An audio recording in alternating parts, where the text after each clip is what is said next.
Hai guys.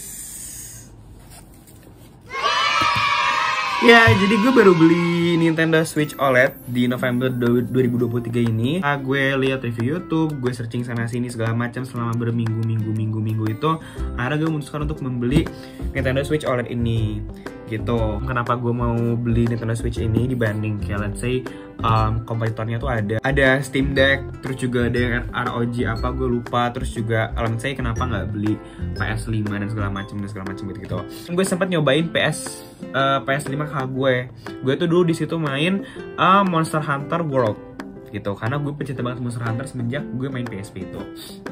Nah terus sekarang tuh ada game baru Monster Hunter Rise yang mana juga udah available di Nintendo Switch ini. Dan juga dorongan pertama gue untuk main konsol lagi tuh adalah gue tuh pengen banget gamenya Naruto yang terbaru yang tak lagi rilis, kayaknya rencananya di sekitar akhir November atau pertengahan gitu. Jadi karena itu terus gue mikir juga kan kayak apa gue beli Xbox atau PS5 ya. Cuma gue udah pikir lagi, gue sekarang ngekos dan gue juga kayaknya bakal mobile. Gue akan jarang di kos nanti kalau udah nanti gue masuk kuliah lagi secara intens. Jadi ini gue mau unboxing aja kali ya langsung. Mungkin ini aku juga mau ngomong. Jadi FYI gue tuh beli ini tuh sekitar 4 juta something. Itu gue lupa rinciannya berapa, tapi ntar gue taruh sini juga sekalian si produknya dari toko mana gitu. Gue tuh beli ini tuh bundling sama ini, gue dikasih kayak leather ini kayak tempat penyimpanan si game fisiknya gitu. Jadi kan kalau Switch tuh dia ada game fisik yang kecil gitu ya, kayak SD card, tapi itu sebenarnya buat game. Jadi per game tuh ada itu pengganti kaset gitu. Nah ntar bisa ditaruh di sini. Dan itu official dari Mario-nya, karena ada varian Mario. Jadi ada varian Nintendo Switch yang X Mario. Itu tuh dia konsolnya merah, terus dia bakal dapet ini.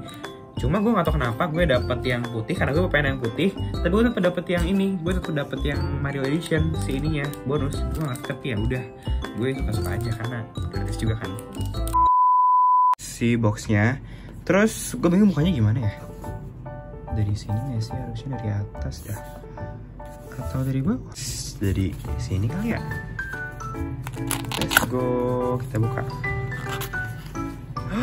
Bismillah. Ini ada setupnya kali ya. Tuh, gue takut berbicara anjir. Wah, cool. Jadi ini tampak awalnya. Keluarin dulu kali ya. Ini si tabletnya, si device utama kita, bintangnya. Terus ini ada si Joy-Con-nya, gue pilih warna putih. Jadi ada dua varian guys. Ada yang OLED tuh ada yang warna putih ini, sama ada juga yang neon. Neon tuh warna biru sama merah kayak gue lupa masalah. Terus gue beli yang warna putih karena warna putih ini tuh eksklusif cuma ada di yang Nintendo Switch OLED doang. Basa-basi sih ini pasti. Bye. Terus ini kita buka lagi ke bawahnya. Ini nggak ada apa-apa, di sini udah habis. Jadi ini tuh docknya waktu gue lihat di review tuh ini mirip banget sama PS5 dah. Kayak tone hitam putih gitu. Nih, ya. Keren. Ini, jadi ini docknya. Jadi kalau misalnya mau main di TV itu lo bisa masukin tablet yang tadi, yang ini ke sini. Terus ya udah lo jadiin kayak PS5 ala-ala gitu loh. Jadi lo main di TV. Gitu. Terus ada ini harusnya ada yang TV. Ini buat di-wing ke yang tadi ini ke docknya. Terus ini pasti charger sih menurut gua. Waduh.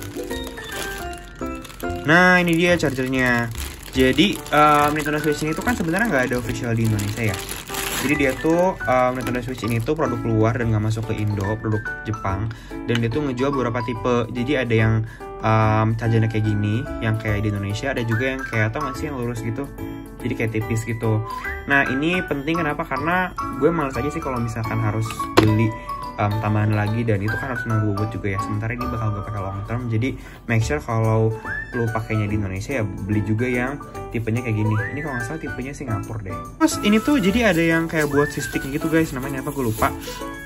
Jadi itu yang tadi kalau misalkan lo mau main di tablet top mode apa ya gue lupa. Jadi terpisah gitu. Jadi ini si Joy-Con-nya bisa lo masukin sini, yang kiri sini, yang kanan sini. Terus lo jadiin kayak stick PS itu deh buat pasangan Joy-Con-nya kalau misalkan Joy-Con-nya mau lo pisah. Dan ini tuh fungsinya adalah kalau misalkan Nintendo tuh kan dia bakal ini ya, kayak ada banyak game yang sport gitu ya. Jadi Jadi kayak lo tuh mainnya kayak gini, ininya di kanan, di tangan, dimasukin ke pergelangan gitu. Terus lo main deh Joy-Connya gitu.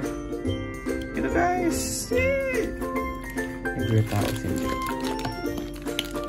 Terus ini deh. Oke.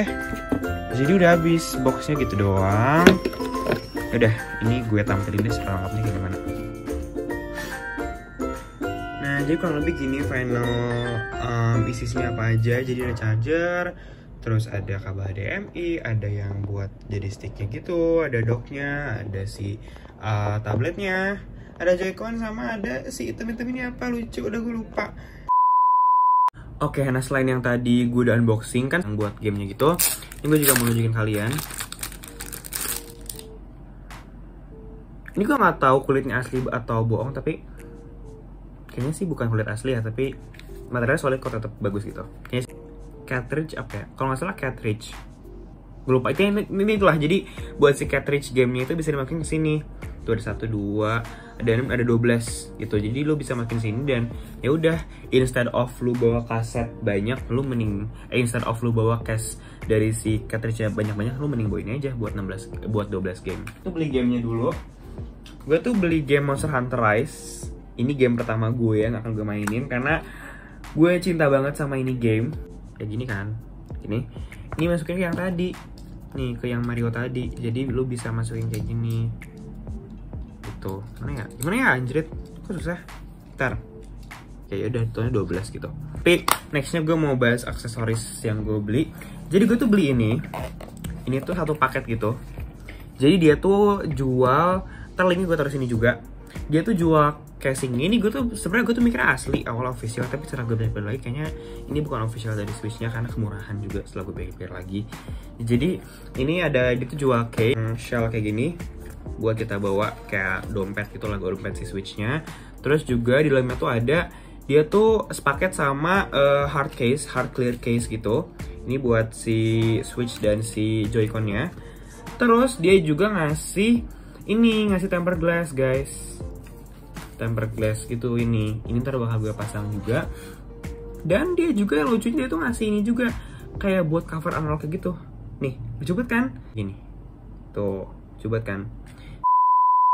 Oke guys, jadi ini udah beres gue setup. Terus ini lucu banget dah. Jadi gue kaget ternyata barangnya sebesar ini.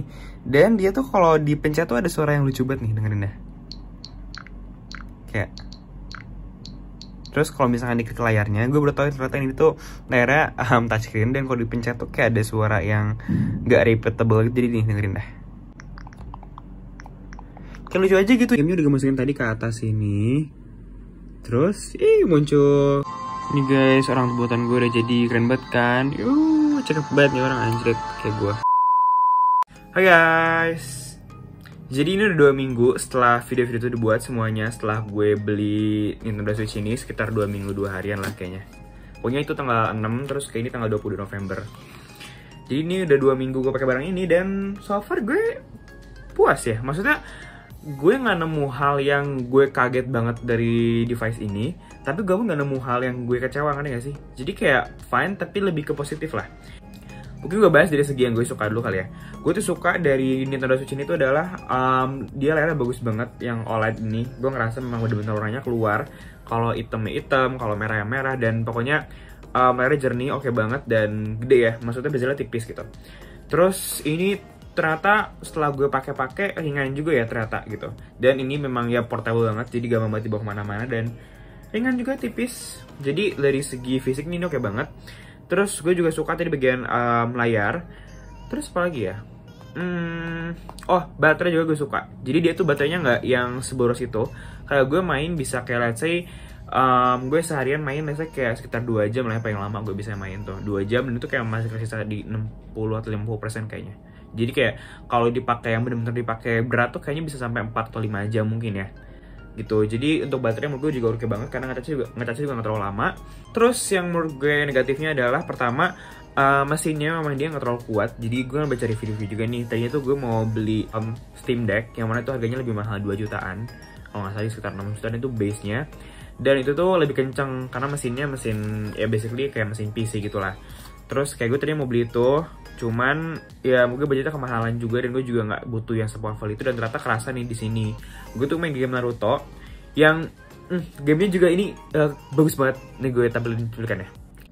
Anjay, gamenya udah ke install guys. Maksudnya udah dimasukin ke sini. Keren banget, ada bahasa Indonesianya, anjir. Tuh, keren. Itu tuh menurut gue suka banget kayak gameplaynya. Cuman memang ada beberapa momen dimana framenya patah. Jadi ini tuh kan nggak bisa diatur gitu ya. Bukan kayak Steam Deck, bukan kayak PC yang kayak lu bisa ngatur FPS segala macam. Ini tuh nggak bisa diatur FPS dan nggak bisa diatur juga si grafiknya. Jadi ya udah segitu aja terus. Dan di mesin ini tuh gue ngerasa dia sedikit keberatan untuk main game Naruto tersebut, padahal menurut gue game itu masih ringan kehitungnya gitu. Cuma surprisingly Naruto yang gue pikir itu ringan ternyata jadi dia cukup berat. Tapi kalau main Monster Hunter yang mana menurut gue harusnya berat, di sini lancar banget. Jadi buat Monster Hunter gue nggak pernah nemu nge-lag sedikit pun. Jadi ya oke, mesinnya bukan yang jelek tapi nggak yang bagus juga, nggak bagus banget juga. Tapi yang menariknya adalah gue tuh pengen banget beli game lagi. Hogwarts Legacy itu kayak yang udah gue tunggu-tunggu selama ini. Mungkin gue udah mention kali sebelumnya. Dia gue mau beli Hogwarts Legacy, tapi kayaknya gue mau nunggu sebulan 2 bulan lagi waktu harganya udah mulai turun dikit, dan gue juga udah puas main Naruto dan Monster Hunter. Gue bakal beli itu. Kenapa? Karena gini, secara logika kenapa gue beli Switch ini adalah karena kalau misalkan gue mau beli kalau gue mau main Hogwarts Legacy, itu gue tuh di situ di Steam tuh minimum requirement-nya adalah dia harus 16 GB RAM. Laptop biasa ataupun laptop gaming pun yang RAM-nya 16 GB itu kan harganya mahal ya. Pasti di atas 10 juta nggak sih? Kayaknya nggak ada deh RAM yang laptop yang RAM-nya 16 GB tapi di bawah 10 juta kayaknya kayak gitu. Nah itu lo harus nge-spend uang lebih banyak lagi, ngerti nggak sih? Kayak untuk main game Hogwarts Legacy yang butuh 16 GB of RAM tuh itu kayak butuh duit sampai belasan juta. Sementara game itu udah tersedia di sini. Yang mana ini harganya cuma 4 juta. Jadi itu gede banget sih. Walaupun pasti grafiknya dipotong. Ini ada beberapa sumber yang kayak gue lihat gitu, kayak mereka ngejelasin gitu kayak si gambarnya tuh grafiknya agak pecah segala macem, banyak konten yang hilang segala macem. Oke, gue paham. Tapi justru itu yang gue cari. Kenapa? Karena kenapa gue beli konsol dibanding laptop gaming? Itu karena alasan utamanya adalah kalau misalkan laptop atau PC gaming segala macam itu, mereka yang harus nyesuaiin sama gamenya. Jadi mau laptopnya oke, laptopnya segala macam, tapi kalau misalkan rekomennya nggak pas ya berarti nggak bisa. Jadi karena kan laptop tuh banyak banget ya, jadi nggak mungkin si developernya nyesuaiin buat setiap laptop gitu. Jadi harus laptopnya nyesuaiin sama gamenya. Jadi gamenya biasanya rekomennya agak tinggi, 16 GB of RAM lah, harus yang Intel Core i7 seri berapa lah minimum. Jadi kayak berat. Nah kalau misalkan konsol tuh kayak PS4, PS5, terus juga Xbox, terus juga si Nintendo Switch ini, biasanya developernya yang nyesuaiin sama si konsolnya. Jadi kayak instead of gue harus nge-upgrade si konsol ini, justru gamenya lah yang nge-downgrade game itu sendiri. Jadi kayak dia nurunin speknya sendiri gitu loh buat masuk ke sini gitu. Jadi oke nggak sih? Jadi overall menurut gue barangnya oke banget, dan gue juga sangat-sangat puas. Durabilitasnya oke, bahannya bagus, terus juga gue ini portable banget. Mau gue pakai kayak gini atau gue copot jadiin stick gitu, jadiin kayak yang tablet mode gitulah, intinya oke banget. Dan ya menurut gue kesimpulannya adalah untuk harga 4 juta Nintendo Switch OLED baru itu menurut gue oke banget sih. Jadi worth to buy gitu. Sekian aja dari gue, mungkin bisa membantu orang yang lagi bingung nggak gue mau beli atau enggak nih si Nintendo Switch ini. Jadi ya gitu guys kesimpulannya. Thank you. Bye-bye.